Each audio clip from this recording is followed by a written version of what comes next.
This is exactly what we want. A good start. We've got our first cattle drive with these heifers. As you can see, this is our winter pasture. There's not much in here. It's pretty well dormant. It's had about 3 seed drops instead. So we've been rolling out hay. So we've got a couple of creek crossings to go across, washouts and a few hills.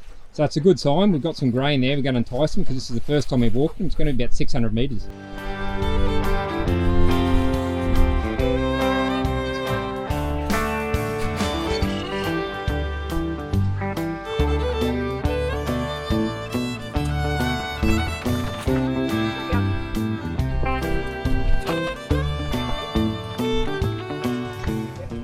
Well, that was sort of the plan, guys. We're trying to keep ahead of them, but we got way too excited. Must have smelled the river.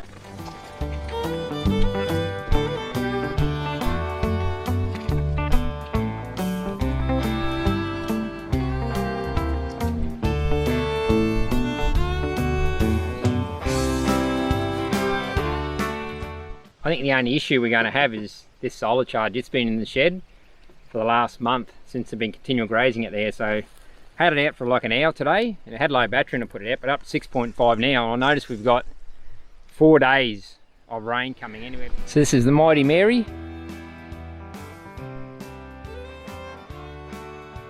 That's the float with a non-return valve or foot valve on it. Then we run it up into a water pump, just a cheap Elzito one, generator. Then from there it goes straight up along our hot wire. Nicole found out that was hot. She bumped that a few times on the way up. Get all out the top here. And then into the water tanks. Or sorry to say, the troughs.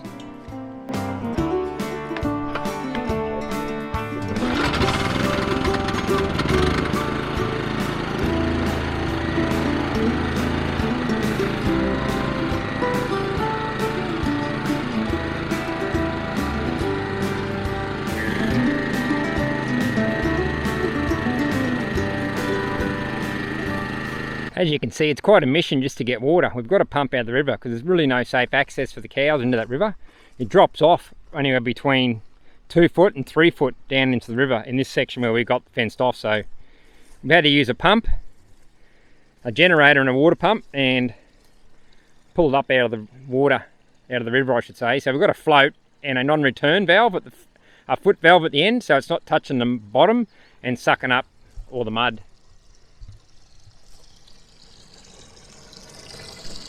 The 4 yearlings have got this entire riverbank to explore. Goes all the way down over the edge, all the way down there, goes all the way to where our tent site is, right over to that gum, all the way back here, and they've decided to stay right there on that mowed section. They've been there for an hour.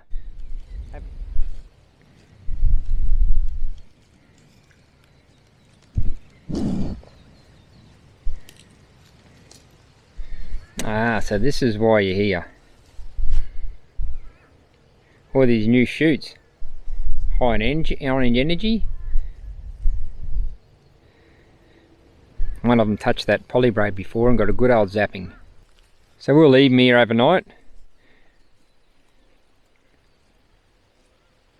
Hopefully they don't come and join us in the tent tonight, start knocking things over, but they might even pop around the campfire later on. As you can see, it's pretty overcast today. Be alright if we got a bit of rain, we need it, but overcast and no sun is not doing me any favours. If I had rain I could probably feel a bit happier, but as you can see I've had to turn that down to low because if you can see it flashes low voltage every few seconds. When I was on high, there it goes, when I was on high it was continually on. So luckily they're sort of hot wire broken. They touched the wire yesterday because they haven't had a hot wire on them for a while, for about a month now. So just to refresh their memory, they went up and touched it and got zapped. But so hopefully, because it's supposed to be raining for the next 3 days, so as you can see we packed up the tent site early this morning. We had a look at the forecast and they forecasted 1/2 inch of rain for today, but I think we got maybe 6 spots. So we didn't want to take the chance because the access road off this down the creek is all clay. and even with a four-wheel drive you just slide all the way up, and sometimes you don't even get up the hill. So we decided to pack up, that way Nicole can make it to work and we're not stuck out here. So the girls seem to be content enough. They're happy with their green clippings. I think it's a good decision to bring them up here, get them out of that paddock for a while. Hey, happy up here, getting a bit of green pasture. I noticed there's a few tracks going down along the fence line, so I'm assuming they've been down there overnight and exploring the riverbank. There's a lot of green grass down there. There's also a lot of weeds, so the more and more we have cattle down here, the better this is going to be. So all this weed taking over here will be pressed down by the animals, and the more they can stimulate this grass by chewing it, instead of going dormant the way it is and dying off, it forces the grass to grow. When they bite it, you get all that excitement of the microbes in the soil, and it replenishes the grass and it gets a deeper root system. So over a period of time, if you keep doing it and cell grazing high density and put the nutrients back into that ground and urine, those root system will get stronger. Because we've got an issue when it floods here. It comes up about, it'd have to be at least 10 meters, which is roughly 30 foot, and it washes out the bank. But over time, if you can get that soil with the root system from the grass deeper and deeper and thicker, it holds the soil together a lot easier. So we'll leave the girls be and we'll come back and check on them tomorrow. I've got some fencing to do now. I've got a gully to fence out with some timeless H-posts. So we'll catch you tomorrow. We'll check up on the girls then. So it's been 4 days now since we brought the cattle down onto the river property for the river graze. As you can see, they've had a good crack at all this couch grass up here. That's all been nibbled off. That'd be a foot high, and now it's, I know, probably 100 mil high. Some's laid over. It is hard to see what they've grazed in here because it's such a vast area. This would be close to 5 acres and only 4 yearlings that are on it. So they've grazed all the way through here. The seed heads are still standing. They've eaten the stuff which has been higher in energy, obviously, because this has been sitting up here dormant. I've slashed it probably 8 months ago, and we haven't had cows up here since. So a lot of this, as you can see, has dropped its seed. All this Rhodes grass has dropped its seed, and it's 100% depleted in energy. Hence why it's still standing, and they've chosen to eat around it. All I wanted them down here to do is a bit of a clean up, lay some carbon down, eat what they could, and then I'm going to slash this, getting ready for the spring rains.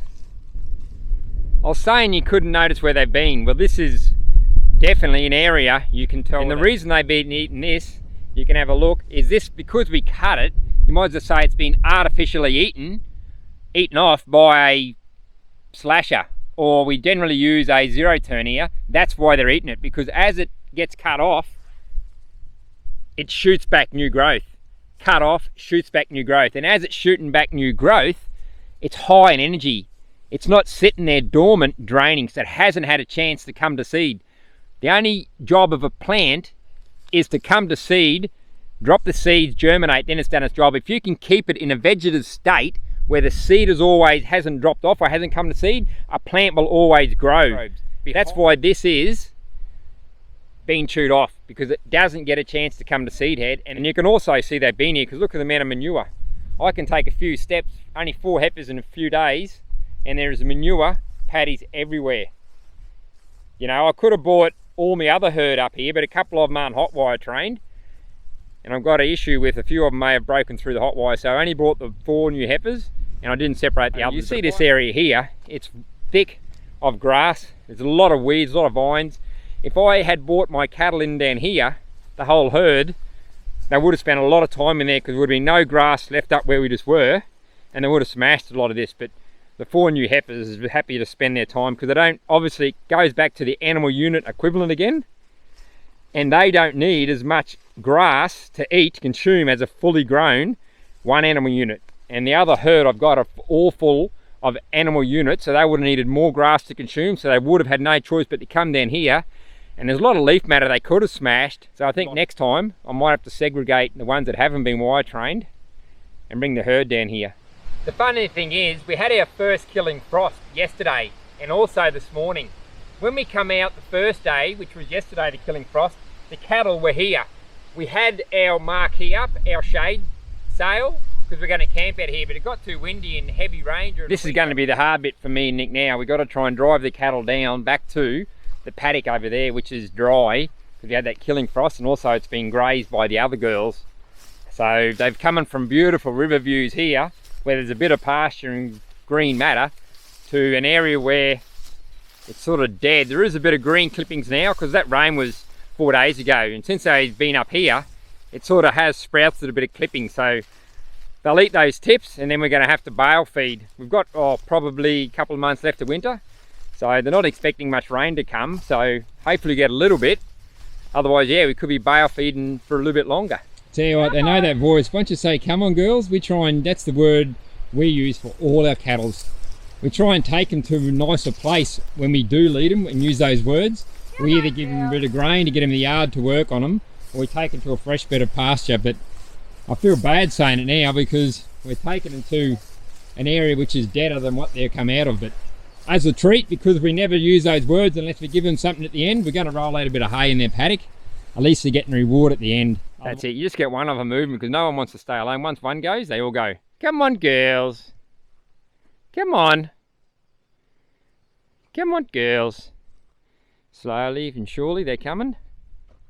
Come on girls. Just a matter of getting them to roll. It's pretty hard to get them rolling. Once they're rolling, they're all right, but I think they might be balking because I know the paddock they're going back to. Come on girls. Oh, it's a race now. There's a bit of green grass. I want to stop on the way down the hill. Come on girls. Come on girls. Good girls. Good girls. They're all excited now, but it won't be when they get to the other end of this cattle drive. Just hope we haven't left any holes in that fence on the way down that they can get out of. I might have to start running in a minute. Yep, I want to stop at a bit of fresh green pasture. Come on. There we go, come on girls. Up we go, not up the hill. Come on Creamy, back down.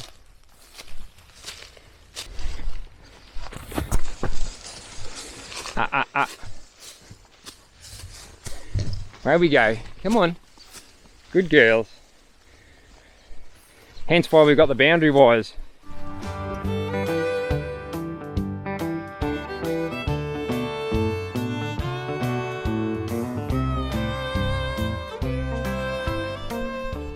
So we're nearly there. As you can see, this is the paddock going into. There's green shoots all the way through there because it rained, like I said, 4 days ago. So they've got a little bit of green clippings, but we'll have to top up with bale feeding as well at the same time. I think they know where they're at. That's why they've stalled at the gate. They can't believe we've taken them to this paddock where there's limited grass. But I know, darling, I'm sorry. We've got to go to work. Yeah, so not too excited, like I mentioned, about walking any further. Nick's putting the gate up and then wondering why they're being punished for. So if you guys like the channel, you know, hit the like button, leave your comments, hit the notification button if you want to be notified when we put new content up. And by all means, on the way out, hit that subscribe button. It should be our Udder Farm logo in one of the corners. It really helps build the channel, guys. So have a good morning, have a great afternoon, and an awesome evening, guys, wherever you're watching this from, and we'll catch you later.